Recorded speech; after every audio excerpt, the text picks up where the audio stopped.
Hi guys! Kamusta po? Welcome back to my YouTube channel kay Noliboy and Family Vlog. So guys, for today's video, gagawa po tayo ng alamang or bagoong. Yan po yung ating recipe for today.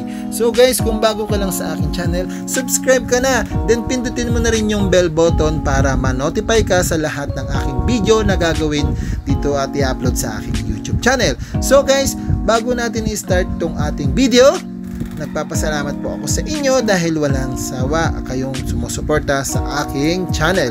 So guys, start na po tayong gumawa at maumpisahan natin tong ating recipe for today, ang ating alamang or bagoong recipe. Sa una natin gagawin, magpapainit muna tayo ng cooking oil sa ating cooking pan or sa ating kawali.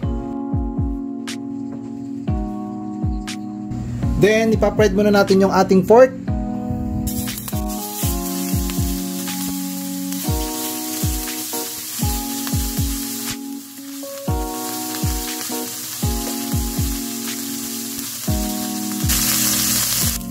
So guys, at this point, pwede na po nating i-set aside to. Haluin lang natin ng konti kasi medyo golden brown na siya.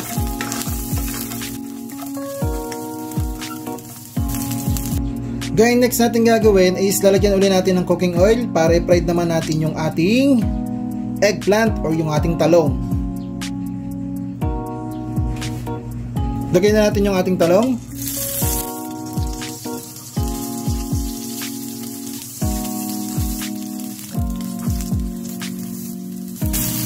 Next, baliktarin naman natin yung ating mga talong.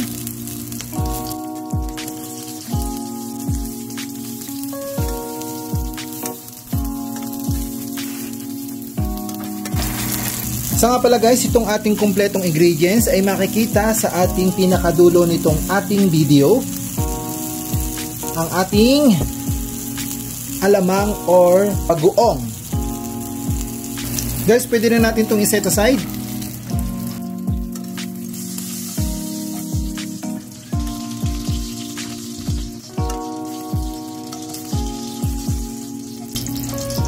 Ito guys, yung ating fried talong. Guys, magigisa na tayo ng ating bawang. Continue na lang natin yung ating pagluluto dito sa ating pinagrituhan ng ating pork at saka yung ating talong. So nga pala guys, kung ikaw ay bago lang sa aking YouTube channel at napadaan ka lang, subscribe ka na kasi marami pang i-upload na bagong video si Noliboy and Family Vlog. Sana po nagugustuhan ninyo yung aking mga videos. Next, yung ating sibuyas.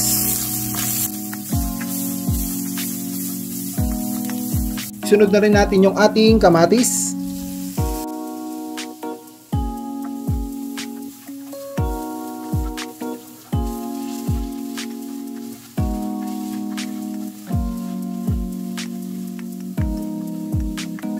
Guys, lagay na rin natin yung ating alamang or bagoong.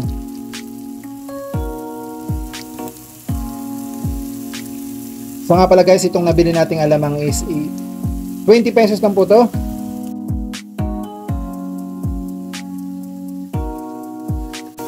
Ayan.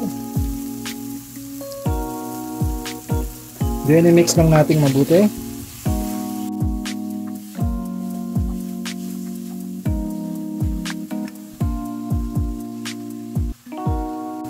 Then lalagyan natin ng water.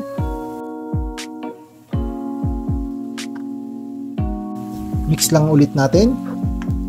Yan. Lutuin lang muna natin tong alamang. Din lalagyan natin mamaya ng sugar.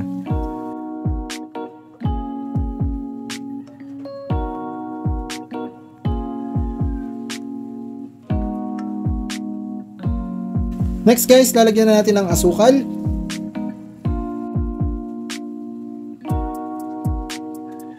Yan, mix lang natin.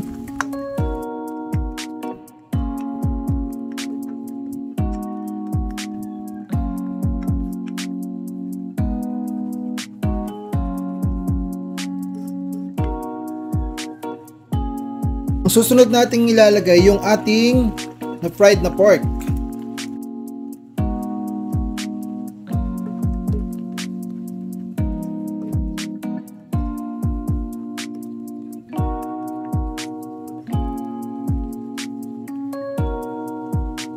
Guys, lalagay na rin natin yung ating eggplant.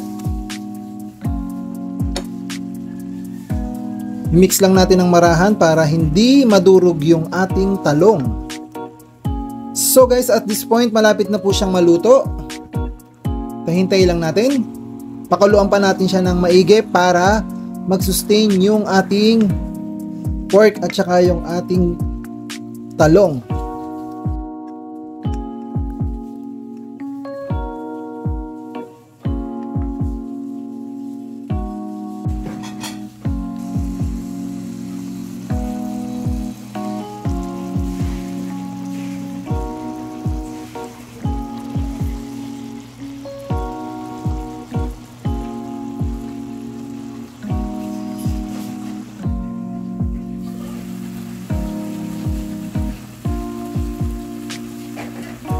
Guys, lalagay na po natin yung ating sili.